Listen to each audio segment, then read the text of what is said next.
जय माता दी। प्रिय भक्तजनों, आइए माँ कालरात्रि की कथा शुरू करते हैं।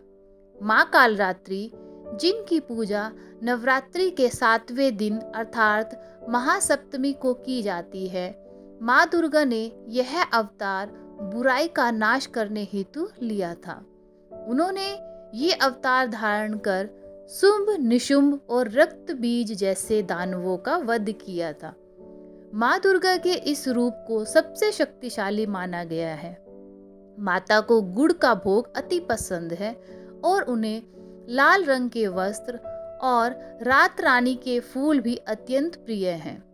पौराणिक कथाओं के अनुसार एक बार दैत्य शुंभ, निशुंभ और रक्त बीज ने अपना आतंक तीनों लोकों में फैलाना शुरू कर दिया था। उस वक्त सभी देवगण भगवान शिव के पास गए। जब भगवान शिव ने सभी देवताओं को चिंतित देखा तो उनसे उनकी चिंता का कारण पूछा। तब देवताओं ने शिव शंकर से कहा कि हे भोलेनाथ, शुंभ, निशुंभ और रक्त बीज नामक दानवों ने अपने उत्पात से हम सभी को परेशान कर रखा है। कृपा कर हमारी मदद करें। यह सुनते ही भोलेनाथ ने अपने समीप बैठी माता पार्वती की ओर देखा और उनसे उन दानवों का वध करने की प्रार्थना की। भगवान शंकर की विनती सुनकर देवी पार्वती ने उनके सामने नतमस्तक होकर उनका आशीर्वाद लिया और वहां से जाने की आज्ञा मांगी और दानवों का वध करने निकल पड़ी। माता पार्वती ने दानवों का वध करने के लिए माँ दुर्गा का रूप धारण किया। इस रूप में वह सिंह पर सवार होकर अति मनमोहक और शक्तिशाली प्रतीत हो रही थी। माता को देखकर सभी राक्षस अचंभित हो गए।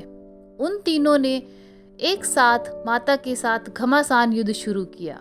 दैत्यों ने अपना पूरा बल लगा दिया, परंतु माता के सामने नहीं टिक पाए।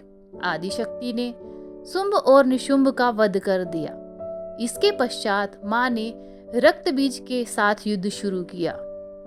रक्त बीज कोई मामूली दानव नहीं था। उसने कठोर तपस्या कर ब्रह्मा जी से अमर होने का वरदान हासिल किया हुआ था। ब्रह्मा जी ने उसे यह वरदान दिया था कि जब भी उसे कोई मारने का प्रयत्न करेगा, तब उसके शरीर से निकली खून की बूंदें जैसे ही धरती को स्पर्श करेंगी, वैसे ही अनेक रक्त बीजों का जन्म होगा।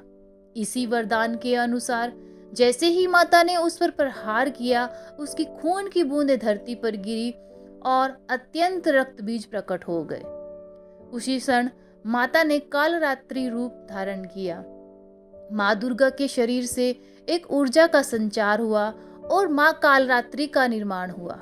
भले ही वो दानव अति शक्तिशाली था, परंतु माता से जीत पाने का सामर्थ्य उसके अंदर नहीं था। माँ कालरात्रि ने रक्त बीज को अपनी कटार से मार गिराया और जैसे ही उसके शरीर से खून बहने लगा, उन्होंने उसका रक्तपान कर लिया। माँ कालरात्रि की पूजा सप्तमी के दिन करने के पीछे एक बहुत बड़ा कारण है। कहा जाता है कि 6 दिन देवी की पूजा करने के बाद 7वें दिन हमारा मन सहस्त्र चक्र में स्थित होता है। इसी चक्र में हमारा मन सबसे साफ और शुद्ध स्थिति में होता है। इस वक्त कालरात्रि की पूजा करने से हमें ब्रह्मांड की सभी सिद्धियों की प्राप्ति होती है और सारी असुरी शक्तियां हमसे दूर भाग जाती हैं। माँ कालरात्रि की आराधना का मंत्र कुछ इस प्रकार है, जिसके जाप से सारी मनोकामनाएं अवश्य पूर्ण होती हैं। ओम देवी कालरात्रये नमः, अर्थात ओम के समान निर्विकारी माँ कालरात्रि दुख रूपी अंधकार का नाश करने वाली है। दुष्टों व राक्षसों का अंत करने वाली माँ हम सबका कल्याण करें। देवी दुर्गा का यह कालरात्रि स्वरूप शुभ फल देता है, इसलिए इन्हें माँ शुभंकरी भी कहा जाता है। माँ कालरात्रि के ब्रह्मांड के समान गोल नेत्र हैं। अपनी हर श्वास के साथ माँ की नासिका से अग्नि की ज्वाला निकलती है। अपने चारों हाथों में खड्ग, लोहे का अस्त्र, अभय मुद्रा और वर मुद्रा किए हुए माँ अपने वाहन गरुड़ पर सवार हैं। माँ दुर्गा का यह अति शक्तिशाली रूप हमें यह सिखाता है कि बुराई कितनी भी शक्तिशाली क्यों न हो, परंतु उसे अच्छाई के आगे घुटने टेकने ही पड़ते हैं। जो इंसान सच्चे मन से माँ की पूजा करेगा, माँ किसी न किसी रूप में अवतरित होकर उनके जीवन से सभी बुराइयों का नाश करेंगी। बोलिए जय माँ कालरात्रि। माता रानी की कृपा आप सभी पर बनी रहे। जय माता दी।